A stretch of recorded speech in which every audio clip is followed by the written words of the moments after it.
안녕하세요. 저는 청년부 김예지입니다.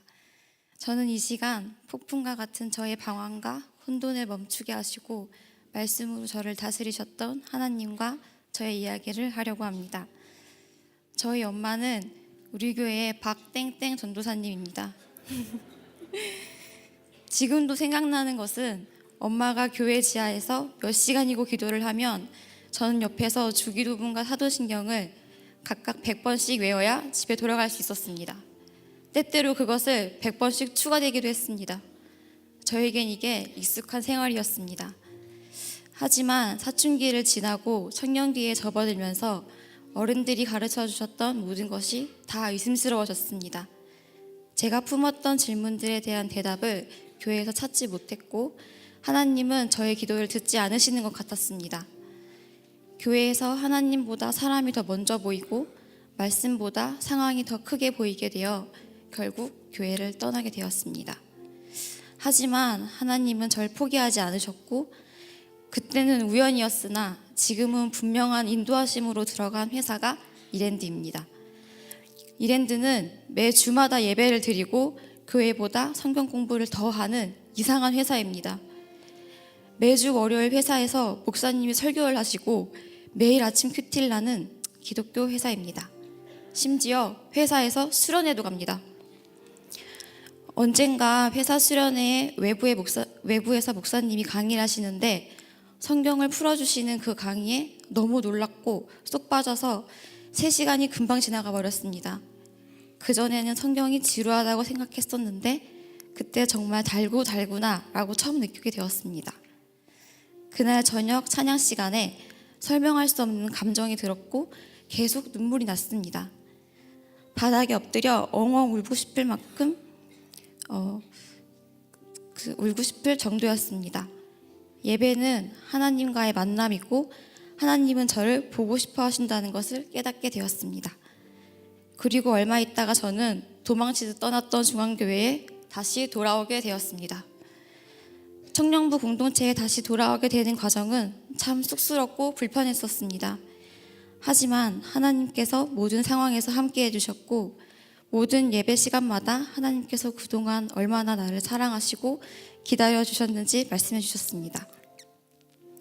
무엇보다도 설교 시간을 통해 그동안 제가 궁금해했던 것을 하나씩 해결해 주셨습니다. 정말 신기한 것은 한 주간 동안 신앙생활에 대해 궁금해했던 것을 그 다음 주 예배 때 한기채 목사님을 통해 토시 하나 놓치지 않고 그대로 가르쳐 주셨습니다.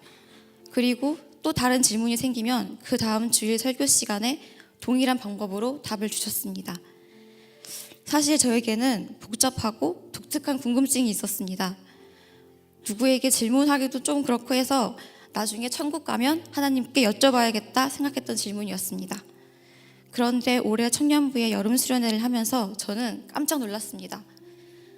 처음 보는 강사님께서 제가 하나님께 물어보려는 질문에 대해 자세하게 설명해 주셨습니다. 여름 수련회가 끝나고 휴가를 내어 곧 바로 갈멜산 기도원으로 5일간 금식하며 기도했습니다. 그때 저는 놀라운 체험을 했습니다. 금식을 하는데 성경 말씀만으로도 충분히 배부르게 하셨고 금식하는 동안에도 매일 뒷산을 등산하고 큰 소리로 찬양을 할 체력을 주셨습니다.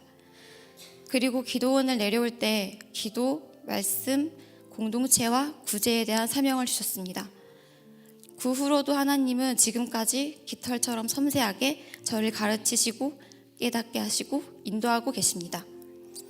제가 이 증언을 준비하며 알게 된 것은 하나님께서 1년 전에 제가 무슨 뜻인지도 모르고 울게 하셨던 내가 나를 사랑하느냐, 내 양들을 먹이고 내 양들을 치라 하셨던 그 말씀을 지금 현재 이루고 계신다는 겁니다. 저는 지금 회사에서 성경 공부만을 인도하고 있고 안 믿는 친구들과 하나님에 대해 이야기를 하고 또 찬양하고 예배하길 소망하는 친구들과 찬양하는 마커스 예배 모임을 만들어 찬양을 통해 예배를 섬기고 있습니다. 저의 기도도 좀 변했습니다. 저의 개인적인 기도뿐 아니라 회사와 회사의 리더들을 위해 기도하게 하시고 동료들의 상한 마음을 보고 위로하게 하셨습니다. 끝으로 제 인생의 방황과 혼돈을 멈추게 했던 하나님의 말씀을 소개하려고 합니다. 창세기 1장 2절에서 4절입니다. 땅이 혼돈하고 공허하며 흑암이 깊음 위에 있고 하나님의 영은 수면 위에 운행하시니라. 하나님이 이르시되 빛이 있으라 하시니 빛이 있었고 빛이 하나님 보시기에 좋았더라. 이 말씀을 가지고도 얼마나 울었는지 모릅니다. 혼돈과 공허와 흑암 같은 삶 속에 하나님이 말씀으로 이르시기를 빛이 있으라 하셨고, 차마 바랄 수 없는 천국에 대한 소망뿐 아니라 지금 내 숨결이 닿는 이 공간과 이 시간을 천국으로 주신 것 같이 오늘 우리의 예배의 시간과 말씀과 만나는 시간에 저와 또 함께 하시는 분들 모두가 빛이 있으라 이르시는 하나님의 음성을 듣고 그 안에서 자유함을 누리시기를 기대하고 기도합니다. 지금까지 저의 이야기를 들어주셔서 정말 감사합니다.